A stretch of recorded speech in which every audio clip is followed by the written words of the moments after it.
Look at this plan. It's beautiful, isn't it? The font is perfect. The margins are aligned. The financial projections go out for 5 years. Feels responsible. Feels safe. Feels like work. But I have a name for this. I call it the procrastination in a tuxedo. It looks fancy. It makes you feel smart, but it's actually keeping you broke. You see, most entrepreneurs are obsessed with getting it right. You are terrified of making mistakes, so you wait. You research. You measure it twice, 3 times, 10 times. And you are waiting for 100% certainty. You are waiting for the clouds to part and a voice from the heavens to say, now is the time.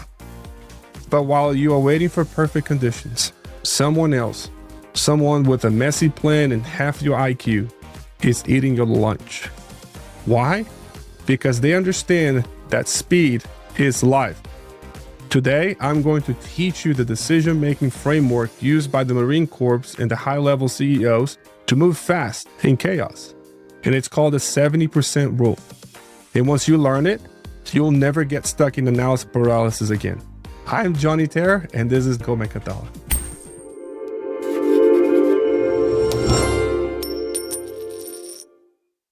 Let us talk about the cost of certainty. We are wired to seek safety. In a primitive part of your brain, uncertainty equals death. If you do not know there was a tiger in the bushes, you waited until you were sure. But in business, certainty is a myth. The only time you have 100% of the information is when you're looking backwards. You can be 100% sure about the past. You can never be 100% sure about the future. So if you are waiting until you're ready, until you have all the answers, you are actually waiting until it's too late. I was watching the movie Ender's Game recently. It's a sci-fi movie, but it is actually a masterclass in leadership. There's a scene where the commander, Colonel Graff, is preparing a young leader for battle. The stakes are literally the survival of the planet. And he says this line that stopped me cold. You do not go when you're ready. You go when you're ready enough. Ready enough.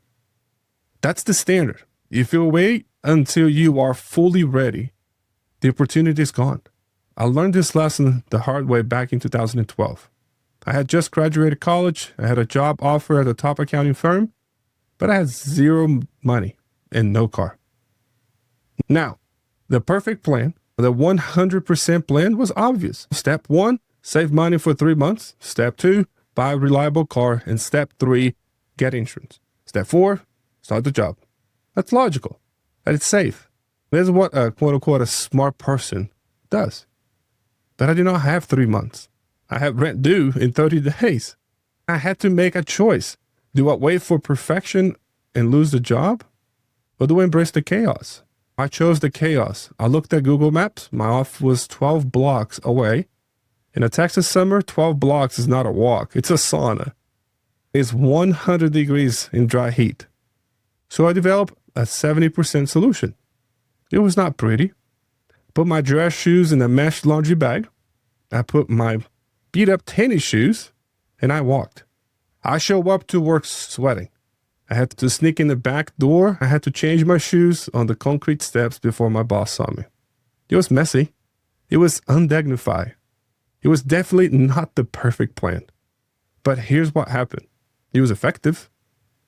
By taking the imperfect action, I got the paycheck. I kept the job. And crucially, I learned things that the planner never would have had learned.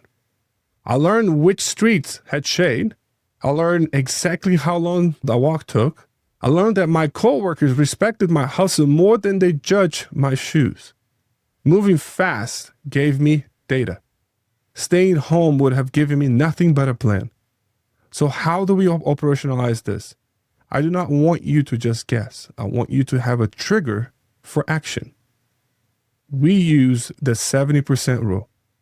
This is a standard used at high stakes environment where paralysis is fatal. Here's the formula. If you have 70% of the information and 70% of the plan, go. Let us break it down what that means in practicality. Component number 1, 70% of the information. Do you know the price Do you know the customer? Do you know the basic delivery method? You do not need to know the tax implications just yet. You do not need to know what happens if 1,000 people buy it overnight. Do you know enough to start? That's that 70%. Component number 2 is 70% of the plan. Do you know the next 3 steps? You do not need to know the whole staircase. You just need to see the first landing. If you know how to launch, how to fulfill, and how to build, that is a 70% plan. Component number 3, it's the arena clause. And that's the most important part. You must accept that you will learn the remaining 30% in the arena. You cannot learn how to box by reading a book about boxing. You have to get punched in the face. You cannot learn how to sell by writing a script. You have to get hung up on. That last 30% of business knowledge is only available to the people who are moving. I want to give you a way to force this into a weekly routine. Most of your plan is your week based on time. You fulfill your calendar with meetings and research blocks. I want you to switch to planning based on output. Every Sunday night, I ask myself, what are the 3 things that if I completed, make this week success? And here's a little GMAD twist. One of them must be an imperfect launch. Every single week, you must ship something that scares you because it does not feel ready. Maybe it is a new offer to an old client. Maybe it is a video shot on your iPhone instead of a camera. Maybe it's a draft of a policy you have not proofread yet. Ship it. When you force yourself to ship imperfect work, you break that dopamine loop of perfectionism. You prove to your brain that the world will not end when there's a typo. You prove that action creates clarity. Here's the clarity. Your business is a laboratory. It's not a final exam. In a laboratory, you're supposed to experiment. You're supposed to break things. You're supposed to make a mess. The scientist who runs 100 messy experiments will always discover the cure faster than the scientist who spends 10 years planning the perfect experiment. So, here's your challenge for this week. Look at that project you have been stalling on. The one where you say, I just need to do a little more research. Ask yourself, do I have 70%? If the answer is yes, you have a moral obligation to your business to launch it today. Get in the arena. Get your shoes dirty. I'm Johnny Terra. Stop planning, start walking. I'll see you on the next video.